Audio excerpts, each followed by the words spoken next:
لله انا بعتبر نفسي ان انا محظوظ في موضوع السوشيال ميديا ده. قبل ما ادخل ما اعمل اي فيديو او اول فيديو نشرته، كنت دعيت ربنا كده دعوه، قلت يا رب لو انا العلم اللي بقدمه ده فعلا هيفيد الناس وممكن يغير من حياتهم، انشره، خليه ينتشر على قد ما اقدر يعني. لو كان النية بقى. مش هي فعلا والله دي النية. لو كان وحش او مثلا في معلومات مغلوطة او اي حاجة، يا رب ما تخلوش يوصل للناس، لان بحس بتأنيب الضمير ان ممكن المعلومة اللي بقولها دي حد يسمعها فيطبقها، فلو مش صح امم. ممكن يتضرر منها. اه طبعا. ودي الكارثة اللي موجودة في السوشيال ميديا.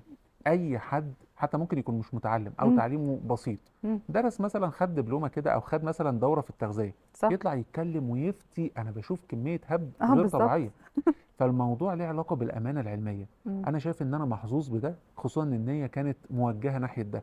أنا ما بذلتش مجهود كبير ما قوي، شاء الله. لكن كان الموضوع إن أنا بحاول إن أنا أوصل العلم ده للناس على قد ما أقدر. دي احسن حاجة، هي فعلا النية والاعتماد على ان انت بتعمل حاجة تفيد الناس فيا رب توصل. دي بالظبط. صدقة علم على فكرة باي ذا ده واي. حقيقي، ده ودي نيتي والله فعلا. ما شاء الله.